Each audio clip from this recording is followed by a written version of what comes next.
Alijulikana kwa sura ya kuvutia, tabasamu la kupendeza na mwili uliokuwa mfano wa urembo wa kisasa. Wakati picha yake ilipovuma kama Miss Lang'ata Women's Prison mwaka 2016, wengi hawakuamini kuwa huyu ndiyo yule msichana aliyekuwa amehukumiwa kwa kosa la mauaji. For Miss Lang'ata 2016.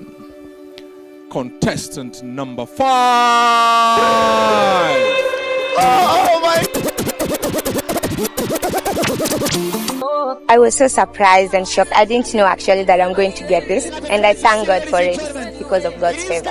Lakini nyuma ya macho hayo ya kuvutia kulikuwa na hadithi ya mapenzi, hofu, wivu pamoja na hasira, hadithi ambayo iligeuza ndoto ya msichana huyu mdogo kwa simulizi ya kushtua nchini kote. Na hii ndio hadithi ya Ruth Wanjiku Kamande, msichana aliyefungwa kwa tuhuma za kumuua mpenzi wake kwa kumchoma visu mara 25. Ruth Kamande alizaliwa nchini Kenya takriban katikati ya miaka 1990.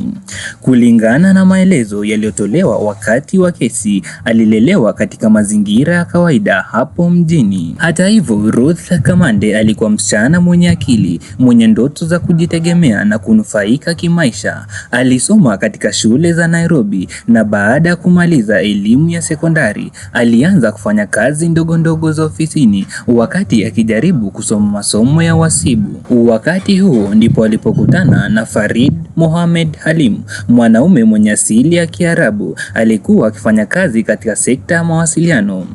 Mapenzi yao yalianza haraka kama moto wa kiberiti. Marafiki walieleza kwamba Ruth alionekana kumpenda sana Farid na alikuwa akizungumza kuhusu ndoto yake ya kuoana naye hapo baadaye. Lakini ndani ya uhusiano huo kulikuwa na wingu la mashaka pamoja na wivu. Ruth alianza kumtuhumu Farid kwa usaliti na Farid naye alianza kuona mabadiliko katika mienendo yake. Mnamo Septemba mwaka 2015, mambo yalifikia kilele cha hatari. Siku ya Jumapili tarehe 20 Septemba mwaka 2015, kelele na vilio vilisikika kutoka kwa nyumba ya Farid katika mtaa wa Buruburu huko Phase 5. Majirani walipofika walimkuta Farid amelala kwenye dimbwi la damu, mwili wake ukiwa na majeraha ya visu 25.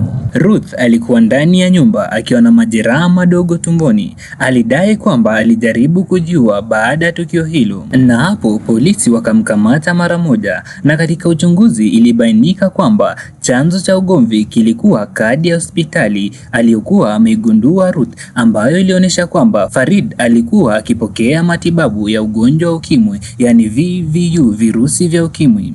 Kulingana na maelezo upande wa mashtaka, Ruth alikasirika sana, akaanza kumshambulia Farid kwa visu jikoni. Aliendelea kumchoma mara kadhaa hadi akafariki dunia. Alipokuwa akipelekwa hospitalini kwa matibabu, mashahidi walisema kuwa Ruth hakuonesha hisia zozote za huzuni. Hata hivyo, Ruth alishtakiwa kwa kosa la mauaji mbele ya mahakama kuu ya Nairobi, mbele ya jaji Jesse Lesit. Kesi yake ilianza rasmi mwaka 2016, ikivuta macho ya taifa zima. Upande wa mashtaka ulionyesha ushahidi wa picha, ripoti za maiti na maelezo ya majirani. Upande wa utetezi ulisema kuwa Ruth alijitetea baada ya Farid kumshambulia wa kwanza, wakidai kuwa kulikuwa na battered woman syndrome. Mnamo Julai mwaka 2018, jaji Lesit alitoa uamuzi: kumchoma mtu visu mara 25 hakuwezi kuitwa kujilinda, ni tendo la nia ya kuua. Ruth Kamande alihukumiwa kifo chini ya kifungu cha 204 cha Penal Code. Kwenye kesi ya mauaji, Ruth Kamande alijitetea kwa kusema kuwa alitenda kwa kujilinda, yani self defense, akidai kuwa uhusiano wao ulikuwa wa vurugu. Pia alidai kuwa ugomvi huo ulisababishwa kwa kugundua kadi inayohusiana na AIDS Control Program yenye jina la mpenzi wake. Hata hivyo, jaji Jesse Lesit alikataa utetezi huo, akibainisha kuwa kumchoma Halim mara 25 kulionyesha nia mbaya. Hukumu ya kifo mnamo Julai tarehe 19 mwaka 2018, jaji Lesit alimhukumu Ruth Kamande kifo kwa kunyongwa. Jaji alisisitiza kuwa kumpa hukumu nyingine yote ingemgeuza Kamande kuwa shujaa licha ya kutokuonyesha majuto.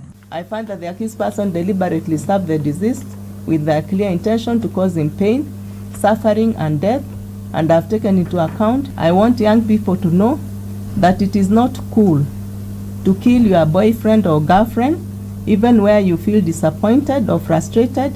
Don't do it. Instead, it is cool to walk away and thereafter to forgive. Now, after considering all these factors, I find that the only sentence to pass in this case is death, and therefore sentence the accused person to death as prescribed by the law.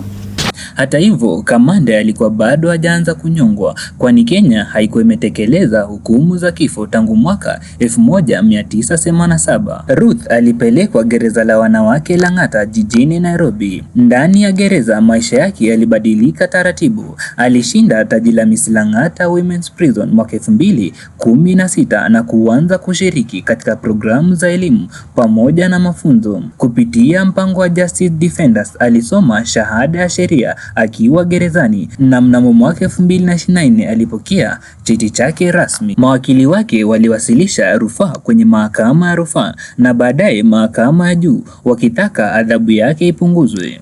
Mnamo Aprili mwaka 2025 mahakama ya juu ilikataa rufaa yake na kuthibitisha hukumu ya awali.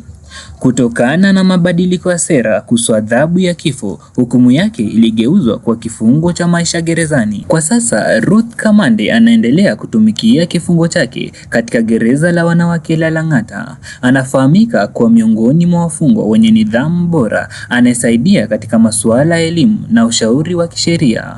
Taarifa za mwaka 2024 zilionyesha kuwa Ruth amekuwa mfano wa mabadiliko na matumaini kwa wafungwa wengine. Hadithi ya Ruth Kamande ni onyo, lakini pia ni kioo cha maisha ya binadamu. Ni simulizi ya mapenzi yaliyochafuka na kugeuka kuwa majanga makubwa. Ushahidi kwamba hasira pamoja na wivu vinaweza kuua akili timamu. Lakini ndani ya gereza ni hadithi ya mabadiliko ya mwanamke aliyeamua kujifunza sheria na kujenga upya utu wake. Hadithi yake inatufundisha kwamba mapenzi bila hekima ni moto unaweza kuchoma maisha yote. Nami niseme nini mtazamaji wangu? Nimeandika na kusimulia makala haya. Jina langu ni Kamanda Nicholas Mwita. Nikutakie wakati mwema na nikukumbushe usisahau kusubscribe na kulike video hii, na pia unaweza kushare kwa marafiki zako uweze kujumuika nasi pamoja. Nikutakie wakati mwema. Bye.